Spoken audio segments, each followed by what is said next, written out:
कैसे हैं आप लोग? आशा करते हैं बहुत ही अच्छे होंगे और मन लगाकर बोर्ड परीक्षा 2025 की तैयारी में लगे होंगे।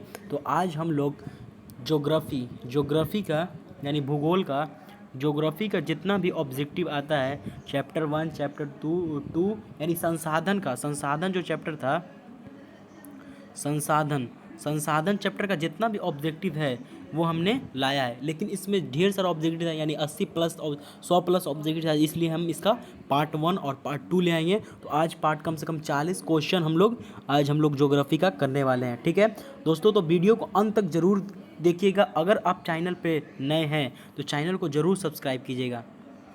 सब्सक्राइब करना नहीं भूलेगा दोस्तों, क्योंकि सब्सक्राइब करिएगा तभी हम लोग को मोटिवेशन मिलेगा। और वीडियो को लाइक जरूर कीजिएगा, लाइक करना नहीं भूलिएगा, लाइक ज़रूर कीजिएगा दोस्तों, लाइक कीजिएगा और अपने दोस्तों तक ज़रूर शेयर कीजिए। और क्योंकि हम जानते थे कि मेरा चैनल बहुत जल्दी एक 1K सब्सक्राइब कंप्लीट कर ले, और आप लोग के मदद के बिना, आप लोग के मेहनत के बिना कुछ नहीं हो पाएगा, क्योंकि आप ही लोग हैं जो मेरे चैनल को 1K तक ले जा सकते हैं। ठीक है दोस्तों, तो आज हम लोग ऑब्जेक्टिव करने वाले हैं भूगोल, यानी चैप्टर 1 जो है भूगोल का संसाधन, उसमें ढेर सारा चैप्टर था। जल संसाधन, शक्ति ऊर्जा संसाधन, खनिज संसाधन, मृदा संसाधन और प्राकृतिक संसाधन। तो इसमें ढेर सारा अलग अलग खंड खाओ करके, लेकिन उसमें सब ऑब्जेक्टिव क्वेश्चन निकाले हैं, तो कम से कम 80 प्लस ऑब्जेक्टिव था, इसलिए हम सोच रहे हैं कि दो पार्ट ला देंगे। ठीक है, तो एक पार्ट में आज हम लोग पूरा जितना भी ऑब्जेक्टिव होगा 40 ऑब्जेक्टिव करेंगे, और उसके बाद अगले पार्ट में कर लेंगे, यानी जितना भी ऑब्जेक्टिव बनने वाला था संसाधन से, तो सब ऑब्जेक्टिव ले आए हैं। ठीक है दोस्तों, तो आप लोग ज़रूर वीडियो को अंत तक देखिएगा, और वीडियो शुरू होने से पहले वीडियो को लाइक ज़रूर कर लीजिएगा। ठीक है दोस्तों, तो बढ़ते हम लोग पहला क्वेश्चन की तरफ। तो पहला क्वेश्चन यहाँ स्क्रीन पे कह रहा है कि संविधान की धारा 21 संबंध है। जो संविधान में जो धारा 21 है वो किससे संबंधित है? तो वो है वन्य जीवों, आंसर में है वन्य जीवों तथा प्राकृतिक संसाधनों से। वन्य जीवों तथा प्राकृतिक संसाधनों से, वन्य जीवों तथा प्राकृतिक संसाधन से, किससे? वन्य जीवों तथा प्राकृतिक संसाधन से। तो ऑप्शन नंबर ए हो जाएगा, ऑप्शन नंबर ए हो जाएगा वन्य जीव तथा प्राकृतिक संसाधन। ठीक है दोस्तों, वन्य जीव तथा प्राकृतिक संसाधन। बढ़ते अगले क्वेश्चन में।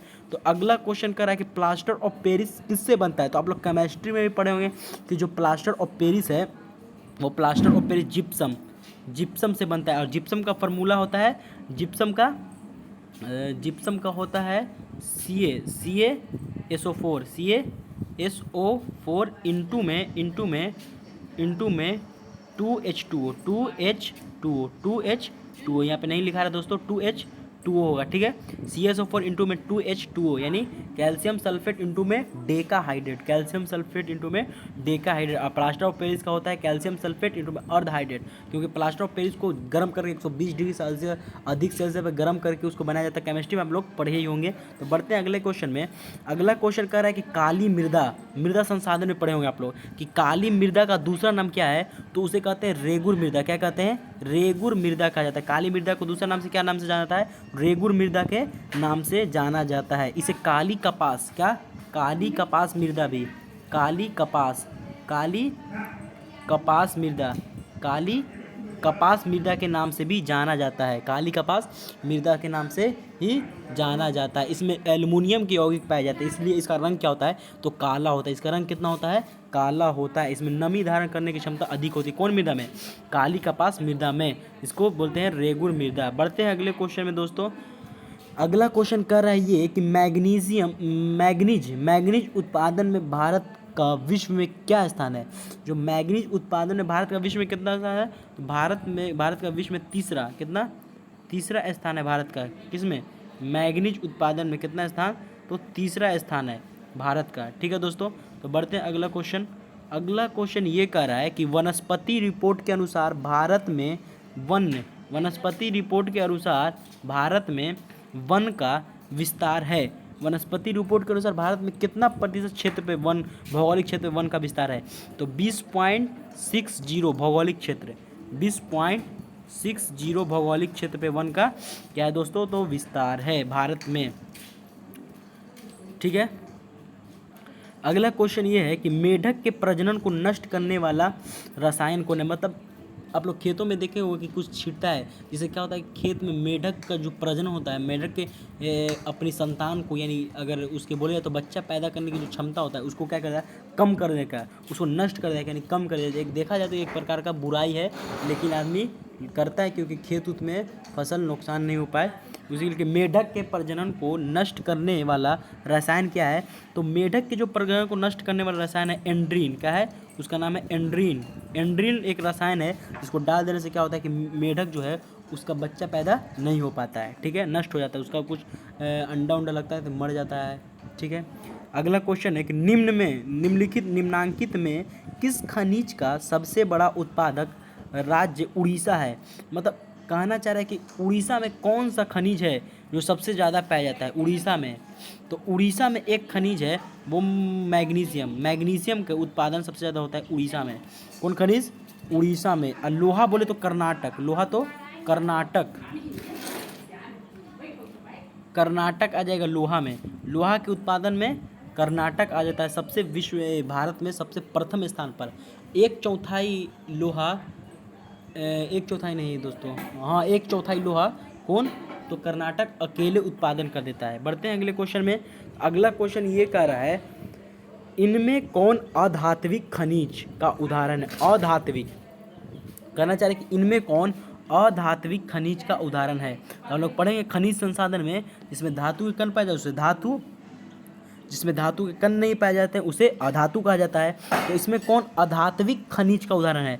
तो ये तो सोना में धातु पाया जाता है, चांदी, अबरक में नहीं पाया जाता। अबरक क्या है? अधात्विक खनिज का उदाहरण। अधात्विक खनिज का उदाहरण है। अधात्विक खनिज भी दो प्रकार के होते हैं, एक लौहयुक्त और अलौहयुक्त। अधात्विक खनिज भी दो प्रकार के होते हैं, एक कार्बनिक और अकार्बनिक खनिज। तो आप लोगों ने खनिज संसाधन में अच्छा से पढ़ा होगा, ठीक है दोस्तों। बढ़ते अगला क्वेश्चन में। अगला क्वेश्चन ये कर रहा है कि सोपानी कृषि किस राज्य में प्रचलित है। मतलब जो सीढ़ी नुमा खेती, सोपानी की जो पहाड़ी क्षेत्रों में होता है वो क्या कहलाता है? सीढ़ी नुमा खेती की जाता है, उसे ही सोपानी कृषि कहा जाता है। तो सोपानी कृषि किधर प्रचलित है? तो उत्तराखंड। क्या होगा उत्तराखंड में? क्या है कि वहाँ पहाड़ टाइप पे ज़्यादा बाढ़ है, तो उत्तराखंड में क्या होता है?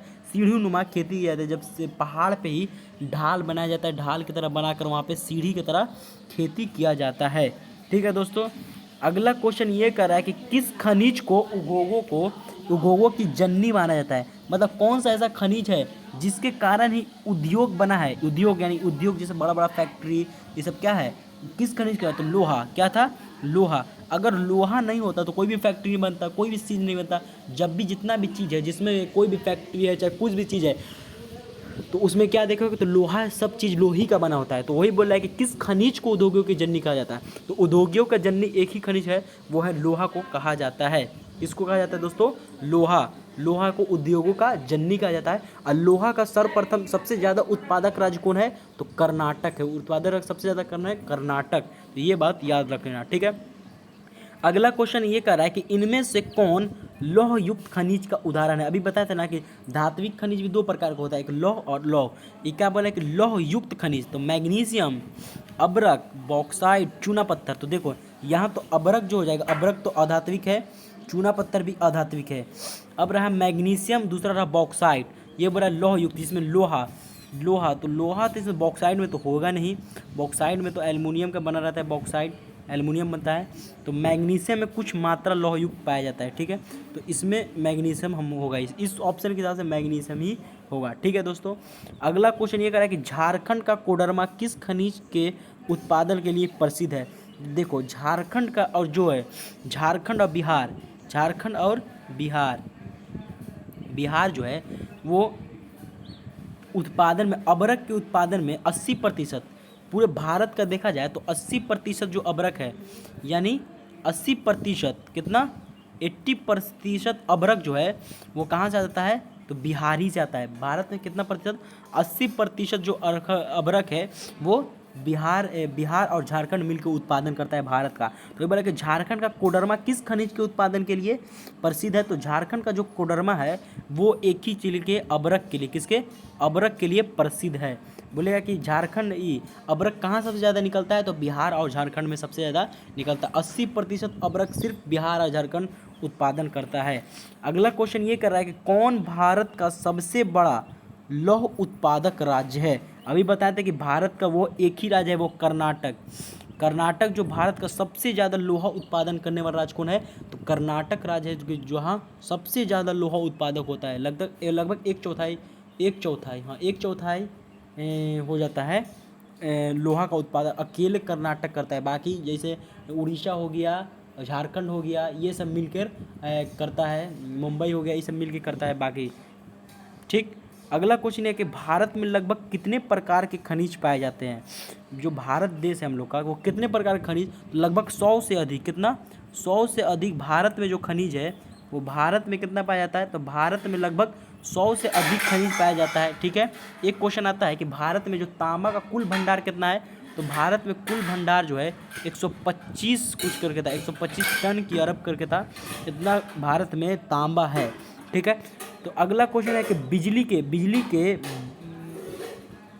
बत्वे यानी बिजली के बल्ब, गलत यहाँ पे लिखा गया है, गलत दोस्तों। यहाँ पे जो है, यहाँ पे बल्ब होगा, यहाँ पे लिखा गया है गलत। बिजली के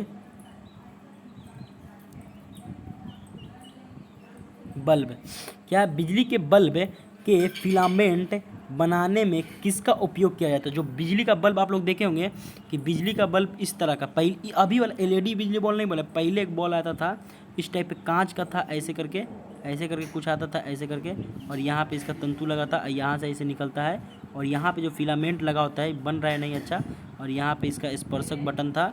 उस प्रकार ऐसा टाइप पे जो बॉल था, उसको बनाने के लिए यहाँ पे जो फिलामेंट, ये तार ऐसा लगा था, कुंडली जिसको पाया जाता है, वो किसका बना रहता है, तो वो बना था टंगस्टन। किसका, टंगस्टन का बना रहता है, टंगस्टन का। इसका क्या होता है कि ये ऊष्मीय गति पे काम करता है। किस पे, ऊष्मीय गति पे। फिजिक्स में आप लोग पढ़ेंगे विद्युत धारा चैप्टर में, तो उसमें है इसके बारे में, बल्ब के बारे में अच्छा से पढ़ाए। बल्ब का नामांकित चित्र बनाए, ये स्पर्शक बटन कहते हैं, इस धातु की टोपी हो गया, इस कांच हो गया, इसके अंदर निष्क्रिय गैस भरा जाता है, ये जो टंगस्टन हो गया, तो ये सब के बारे में आप लोग अच्छा से पढ़ेंगे। ठीक है दोस्तों, अगला क्वेश्चन ये कह रहा है कि किस खनिज में भारत सुसंपन्न है। मतलब कौन सा ऐसा चीज़ है जो भारत में ढेर सारा है, अगर कहना चाहे तो वह एक ही चीज़ है, वह है तांबा। तांबा में भारत दम अपने आप पर निर्यात करता है। ठीक है, लेकिन भारत में किस खनिज का पूछा, किस खनिज का अभाव है, तो लेड यानी सीसा का अभाव। काची का, सीसा का अभाव है।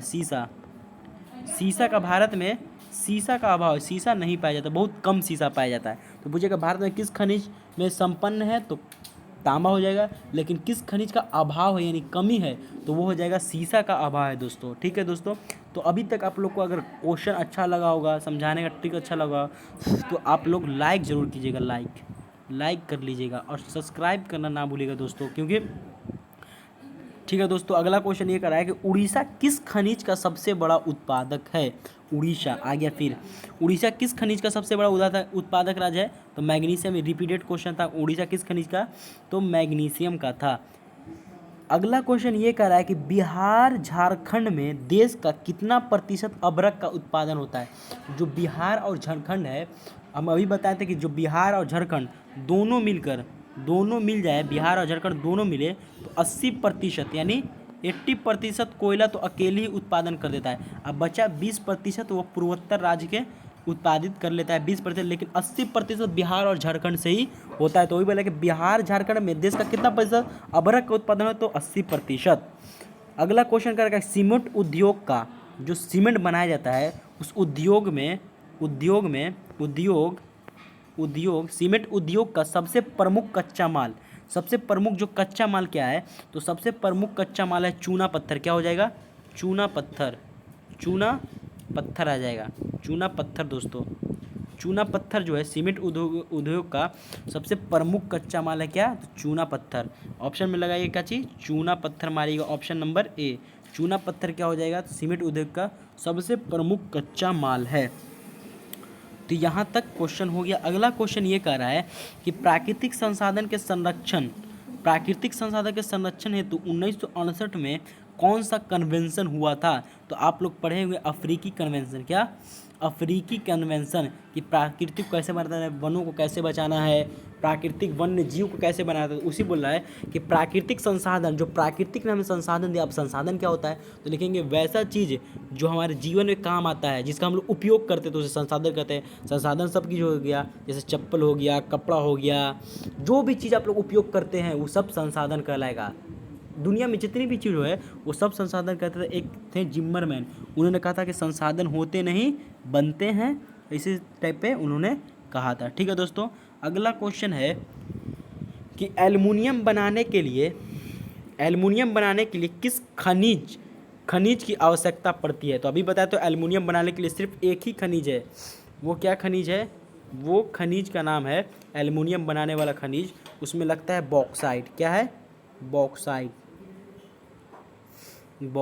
लगता है। बॉक्साइड ही से बनता है क्या, एल्युमिनियम बनता है। इसका अयस्क है, अयस्क क्या है, अयस्क। केमिस्ट्री वाले लोग पढ़ेंगे तीसरा चैप्टर में अयस्क एल्युमिनियम का।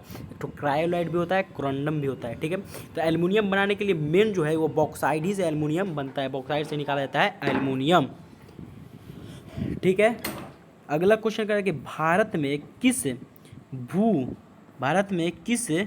भूगर्भिक समूह में कोयला पाया जाता है। गोंडवाना समूह, कडप्पा समूह, अरावली समूह, धारावती समूह।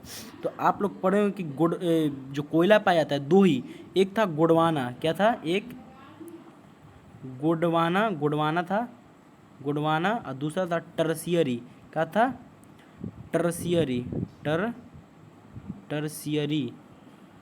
टर्सियरी समूह था। तो दो समूह था जो कोयला पाया जाता है, और सबसे पुराना समूह कौन था, तो गोंडवाना, जिसका निर्माण 20 करोड़ वर्ष पूर्व हुआ था दोस्तों। 20 करोड़ वर्ष पूर्व हुआ था किसका, तो गोंडवाना समूह का निर्माण हुआ था। लेकिन यहाँ पे कह रहा है कि भारत में किस भूगर्भित समूह में कोयला पाया जाता है। तो कोयला सिर्फ एक ही है, जो गोंडवाना समूह, किसमें, गोंडवाना समूह में पाया जाता है, सिर्फ गोंडवाना समूह में।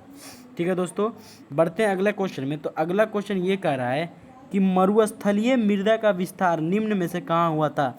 जो मरुस्थलीय मृदा है उसका विस्तार निम्न में से कहाँ है, तो आप लोग जानते होंगे राजस्थान में क्या है कि मरी हुई भूमि पाई जाती है, यानी बालू मिट्टी पाई जाती है, उसी मरुस्थलीय मृदा कहा जाता है। अगला क्वेश्चन है कि निम्न में कौन सी मिट्टी सर्वाधिक उपजाऊ मानी जाती है। तो भारत में सिर्फ एक ही मिट्टी है वो सब सर्वाधिक उपजाऊ मानी जाती है, वो है जलोढ़ मृदा। जो है जलोढ़ मृदा ये सबसे उपजाऊ है, यहाँ भारत में सबसे ज़्यादा पाई भी जाती है और सबसे उपजाऊ मृदा है। इसे दियारा भूमि कहते हैं, इसमें फसल अच्छा लगता है। और जलोढ़ मृदा दो प्रकार की होती है, एक तो खादर होती है, दूसरा बांगर। खादर बांगर बता दे रहे हैं, खादर जो नई जलोढ़ मृदा को खादर और पुरानी को बांगर कहा जाता है। खादर में अधिक अच्छा फसल लगता है और बांगर में थोड़ा कम फसल लगता है, उपजाऊ नहीं हो पाती है। ठीक है दोस्तों, तो यहाँ का निम्न से कौन सी मिट्टी सर्वाधिक उपजाऊ है, तो वो मिट्टी है जलोढ़। क्या है, जलोढ़ मृदा सर्वाधिक उपजाऊ मृदा मानी जाती है। ठीक है फ्रेंड, तो अगला क्वेश्चन ये कर रहा है कि गोवा के संगयुम में कौन खनिज पाया जाता है। जो गोवा के संगयुम में कौन सा खनिज पाया जाती है, डीपली क्वेश्चन है। जो गोवा राज्य अब्रक, बॉक्साइट, लोहा, मैग्नीज। अब्रक, बॉक्साइट, अब्रक तो नहीं होगा, अब्रक यहाँ से तो नहीं होगा, अब्रक तो काट दीजिए, अब्रक काट दीजिए।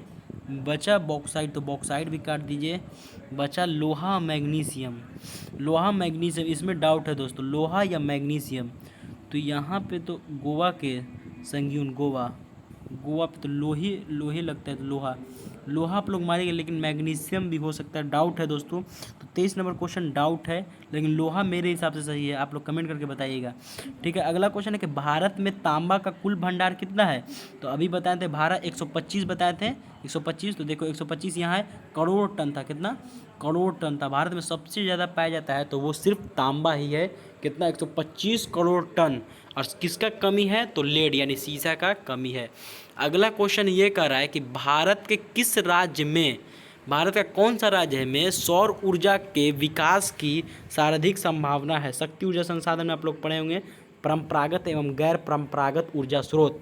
ठीक है, तो किसकी है, तो वो राजस्थान ऐसा राज्य है जहाँ सौर पैनल यानी सोलर देखिए, सोलर जिसको कहा जाता है, जो धूप से चार्ज होता है, तो वही किसे लगाना है, तो राजस्थान में क्या है कि वहाँ धूप ज़्यादा निकलता है, और धूप ज़्यादा निकले तो क्या है, सोलर पैनल उसको धूप को प्रकाश ऊर्जा को विद्युत ऊर्जा में कन्वर्ट करता है। और जो विद्युत ऊर्जा, तो वही बोल रहा है कि भारत के किस राज्य में सौर ऊर्जा के विकास का सर्वाधिक संभावना है, तो वह राज्य है राजस्थान। ऐसा राज्य है जहाँ सोलर पैनल बैठ सकता है, जिससे सूर्य के प्रकाश को, सूर्य ऊर्जा को किस ऊर्जा में, तो प्रकाश ऊर्जा में बदल जाता है। आप लोग पढ़े होंगे कि ऊर्जा क्या होते हैं, संरक्षित होते हैं, उसको खाली ना तो नष्ट किया जाता है ना उत्पन्न किया जाता है, खाली उसका स्थान परिवर्तन किया जाता है। जैसे द्रव्यमान संरक्षण का नियम भी पढ़े होंगे तो आप लोग जानते होंगे कि किसी भी रासायनिक अभिक्रिया के दौरान ना तो कोई पदार्थ को उत्पन्न होता है और ना ही नाश होता है। ठीक है दोस्तों, तो राजस्थान था। अब ये है कि बादाम पहाड़ किस खनिज के उत्पादन के लिए प्रसिद्ध है। बादाम पहाड़, तो लोएस्ट बॉक्साइट या मैग्नीशियम, तो बादाम पहाड़ जो होगा मैग्नीशियम हो जाएगा। क्या हो जाएगा, मैग्नीशियम। क्या हो जाएगा, मैग्नीशियम। लेकिन डाउट है दोस्तों इसमें, हम बता दें, जो डाउट है उसमें बता दें, लेकिन मैग्नीशियम होगा इसका। अगला क्वेश्चन है कि भारत का प्रथम तेल शोधक कारखाना कहाँ स्थित था। तो भारत में सबसे पहले जो तेल शोधक कारखाना खोला था असम के डिगबोई में। कहाँ था, असम। असम याद करना, असम। असम दोस्तों याद करना, असम था। और असम में एक वहीं पे जगह है डिगबोई, एक असम का जगह है, वहाँ पे डिगबोई में खोला जाएगा। किसमें, डिगबोई के, असम के डिगबोई में सबसे पहले वहाँ कुआं खोदा गया था, और वहाँ कुआं से क्या निकाला गया था, तेल सबसे पहले निकला था असम के डिगबोई से, असम के डिगबोई में निकला था। ठीक है दोस्तों, अगला क्वेश्चन है कि ऊर्जा का गैर परंपरागत बोले या गैर पारंपरिक स्रोत क्या है। तो ऊर्जा का गैर पारंपरिक स्रोत है कोयला, परंपरागत है विद्युत, पेट्रोलियम परंपरागत है, प्राकृतिक गैस या विद्युत। ऊर्जा का गैर परंपरागत स्रोत है प्राकृतिक गैस होगा। क्या होगा कि प्राकृतिक गैस, प्राकृतिक गैस ऊर्जा का गैर परंपरागत स्रोत होगा। विद्युत ऊर्जा हो जाता है, विद्युत है क्या बोल रहा है, प्राकृतिक गैस मानना किसको, प्राकृतिक गैस। क्या इसका था, प्राकृतिक गैस दोस्तों, इसका था प्राकृतिक ही गैस होगा। अगला क्वेश्चन ये कर रहा है, अगला क्वेश्चन क्या है कि प्राथमिक ऊर्जा का उदाहरण नहीं है। प्राथमिक ऊर्जा का उदाहरण नहीं है, प्राथमिक ऊर्जा का उदाहरण नहीं है, प्राथमिक ऊर्जा का उदाहरण नहीं है। तो प्राथमिक ऊर्जा का जो उदाहरण होगा कोयला, विद्युत, पेट्रोलियम, प्राकृतिक गैस। जो प्राथमिक ऊर्जा का उदाहरण नहीं है बोल रहा है, तो प्राथमिक ऊर्जा में पहला तो आ जाएगा, देखा जाए तो कोयला तो प्राथमिक में आ जाएगा, ठीक है, पेट्रोलियम भी प्राथमिक में आ जाएगा, प्राकृतिक गैस या विद्युत। तो प्राथमिक ऊर्जा का उदाहरण नहीं है तो विद्युत ही हो जाएगा, द्वितीयक ऊर्जा होगा, या प्राकृतिक गैस तो विद्युत ही हो जाएगा, प्राकृतिक ऊर्जा का उदाहरण नहीं है। अगला क्वेश्चन है कि इनमें कौन मैग्नीज का महत्वपूर्ण उत्पादक नहीं है। मैग्नीज जो है महत्वपूर्ण उत्पादक राज्य कहना चाह रहे कि नहीं है। उड़ीसा, कर्नाटक, तमिलनाडु, महाराष्ट्र। उत्पादक राज्य ने उड़ीसा तो है, कर्नाटक, तमिलनाडु, महाराष्ट्र। इनसे कौन महत्वपूर्ण उत्पादक नहीं है, तो तमिलनाडु हो जाए। क्या, तमिलनाडु जो है वो मैग्नीशियम का उत्पादक राज्य नहीं है। अगला क्वेश्चन ये कह रहा है कि यूरेनियम का प्रमुख उत्पादक स्थल क्या है। यूरेनियम जो है वो एक जगह है जादूगुड़ा में। क्या में, जादूगुड़ा। क्या है, जादूगुड़ा में क्या पाया जाता है, यूरेनियम।